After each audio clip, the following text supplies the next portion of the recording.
Major general retired Ashwini Shivaji, सीधे आपके पास आते हुए 26वें दिन ये जंग आपको कहां पर दिखाई दे रही है और अमेरिका का अब जो रुख सामने आ रहा है उसके जरिए क्या ये माने जाए कि रूस को और भड़काने की ये कोशिश हो सकती है? क्योंकि एक तरफ ये संकेत देना कि शांति सेना हम भेज सकते हैं, दूसरी तरफ खुलेआम तौर पर तमाम सैन्य साजो सामान से मदद भी की जा रही है यूक्रेन की। वहीं बार बार जेलेंस्की की ओर से ये धमकी देना कि हम बातचीत को तो तैयार हैं, लेकिन अगर बातचीत असफल रही तो फिर तीसरा विश्व युद्ध हो सकता है। क्या समझे जाए, इसके जरिए क्या संकेत देने की कोशिश की जा रही है? पैदा हो गई है। ये सच्चाई है कि कोई पीस कीपिंग फोर्स अगर ये यूरोप भेजना चाहता है या नेटो कंट्री, उसको बिल्कुल नहीं मानेंगे पुतिन, क्योंकि इन्होंने साफ पहले ही बोल दिया है नेटो कंट्रीज ने और अमेरिका ने, वो बूट्स ऑन ग्राउंड नहीं भेजेंगे। और ऐसी यूएन अगर कोई यूनाइटेड नेशन की पीस कीपिंग फोर्स होती है तो उसका अलग प्रभाव है। यूरोप की कोई पीस कीपिंग फोर्स को नहीं मानेगा पुतिन, और यूनाइटेड नेशन की पीस कीपिंग फोर्स भी तभी मानेगा जब रूस मानता है, तो क्योंकि उसके पास वीटो पावर है। तो सच्चाई यह है, अगर ये बूट्स ऑन ग्राउंड भेजने की कोशिश करेंगे तो वाकई इस युद्ध का दायरा बढ़ जाएगा। और अभी हो क्या रहा है, 26 से 27 दिन हो रहे हैं और लड़ाई खींचेगी, क्योंकि कीव गिरने वाला नहीं है। खार्किव जो कि डोनेबस के साथ है, ईस्ट यूक्रेन के साथ है, जो कि एक फाइनेंशियल कैपिटल है, वो भी नहीं गिरा आज तक। 2 बार रूस ने दावा किया है कि खार्किव उन्होंने ले लिया, मगर यूक्रेन की फौज ने दोबारा ले लिया। इसका मतलब जो बिल्टअप एरिया की लड़ाई है वो लंबी खिंचेगी, क्योंकि इनके पास हथियार आते जा रहे हैं। जिस प्रकार से स्टिंगर मिसाइल और जेवलिन एंटी टैंक मिसाइल और ड्रोन ये आते रहेंगे अगर यूक्रेन फौज के पास, तो यूक्रेन फौज लड़ने के लिए मुझे लगता है काबिल है काफी टाइम। और हो क्या रहा है कि ये रूस के जो लंबे रास्ते खींच के आ गए हैं, उनकी सप्लाई चेन भी आज के टाइम में काफी वल्नेबल है, और यूक्रेन की फौज गुरिल्ला वारफेयर करके वो सप्लाई चेन को भी तोड़ने की कोशिश कर रही है। इसी प्रकार से जो हथियार ये आ रहे हैं अभी पोलैंड की तरफ से,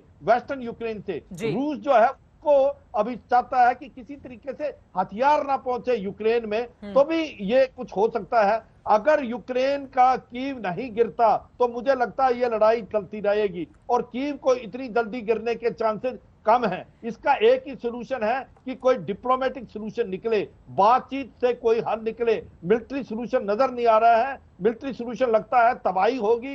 यूक्रेन 50 से 60% बिल्कुल बर्बाद हो गया है। रूस को भी इसका काफी हानि हुई है। ऐसा कहना गलत होगा कि रूस को हानि नहीं हुई है। रूस को भी एक प्रकार से जो सैंक्शन लगाए हैं और बाकी इंफ्रास्ट्रक्चर, उनको भी नुकसान हुआ है। मेरे को लगता है कि स्विट्जरलैंड, इजराइल जैसे देश आगे आए और मध्यस्थता करके कोई ना कोई सोल्यूशन निकालें। मगर ऐसा लगता है कि क्या अमेरिका सच्ची कोई सोल्यूशन निकालने के लिए तैयार है, या वो अपना फायदा देख रहा है, अपने हथियार हैं? बिल्कुल, ये एक बड़ी सोच का और विचार का बहुत बड़ा सवाल है कि अमेरिका क्या इस युद्ध में भी अपने हित देख रहा है, और इसके जरिए क्या वो जो संदेश देने की कोशिश कर रहा है उसमें उसको कामयाबी भी मिल रही है। रूस झुकने के लिए तैयार नहीं है, यूक्रेन रुकने के लिए तैयार नहीं है। इन सब के बीच अमेरिका का जो रुख, जो स्टैंड अब तक बना हुआ है, मेजर जनरल संजय मेस्टन जी, सीधे आपके पास आते हुए, अमेरिका की मौजूदा जो पॉलिसी है इन दोनों देशों को लेकर, वो क्या नजर आती है, और शांति सेना भेजने का संकेत देकर अमेरिका रूस को क्या बताना चाहता है?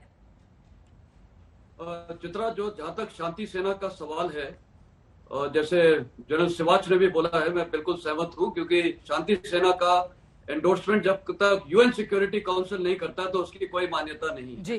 नंबर 2, मेरे को लगता है जो शांति सेना है ये शायद पोलैंड वगैरह में डिप्लॉय होगी। अब इसके कारण है, 2-3 कारण हो सकते हैं। एक कारण है कि वहां जो ईस्ट यूरोपियन देश हैं, जैसे पोलैंड है, हंगरी है, रोमानिया है, इनको एक थोड़ा सा मोराल के लिए थोड़ी इनको एक सिक्योरिटी की फीलिंग आएगी कि यस हमारे पास कुछ डिप्लॉयमेंट हो रहा है, जैसे F-35 जर्मन वगैरह ने भी मांगे, तो ये वो हो सकता है। दूसरा, काफी रिफ्यूजीज आ रहे हैं यूक्रेन के, और उसमें से कई लोग हैं जो वापस जाना चाहते हैं देश में लड़ने के लिए। ये जो शांति सेना है ये कवर अप हो सकता है। ये लोग इनको ट्रेन करेंगे, और वहां पर काफी जगह है, जैसे मैंने पहले शायद एक शो में बताया था, कैरापेथियन माउंटेन्स हैं तकरीबन 1500 किलोमीटर जो कनेक्ट करते हैं रोमानिया से लेकर बल्गेरिया, जिसमें काफी पोर्शन 150 किलोमीटर यूक्रेन के साउथ वेस्ट में है। तो यहाँ पर ट्रेनिंग होगी, इन लोग को यहाँ से लॉन्च किया जाएगा हथियारों के साथ। तो ये शांति से ये जो सो कॉल्ड सेना है ये एक डिसेप्शन के तौर पे लगाई जाएगी, ट्रेनिंग और इक्विपमेंट और इनको लॉन्च करने के लिए, जिस प्रकार मैं बोलूंगा ऑपरेशन साइक्लोन में किया ठीक है गया था। सर, मैं चाहूंगी वर्ल्ड 2 का लाइन में सबसे जल्दी से हमारे बड़ा दर्शकों की जानकारी के लिए आप बताइए, शांति सेना क्या है जिसको लेकर इतनी सारी खबरें सामने आ रही हैं और उससे रूस चढ़ा हुआ है?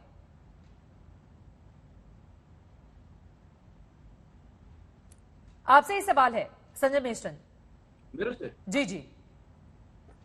हाँ, तो ये जो शांति सेना है, ये जो मैंने अभी बताया, ये मेरे को लगता है एक कवर अप ऑपरेशन है और ये कोवर्ट ऑपरेशन के लिए लॉन्च किया। जो मैं आपको बता रहा था, ऑपरेशन साइक्लोन जो अफगानिस्तान में लॉन्च किया था अमेरिका ने ही, वहां पर सबसे बड़ा कोवर्ट ऑपरेशन था। ये कोवर्ट ऑपरेशन के लिए आ रही है और यहाँ से इस पूरे इलाके से वहां लोगों को आर्म इक्विप करके लॉन्च किया जाएगा। और वहां लोगों की कमी नहीं है, क्योंकि जो यूक्रेन की आज की सिविलियंस हैं, उनको रूस के प्रति अभी घृणा बढ़ती जा रही है। रोज ये जो बमबारी देख रहे हैं गिरते हुए, उनका मोटिवेशन और प्रेसिडेंट जेलेंस्की ने जिस प्रकार उनको मोटिवेट किया है, और आपने खुद देखा है कई शहरों में, वो जैसे मारियापोल में भी अभी उनको टाइम दिया था 5 बजे तक कि आप लोग को आत्मसमर्पण करना है, उन्होंने नहीं किया।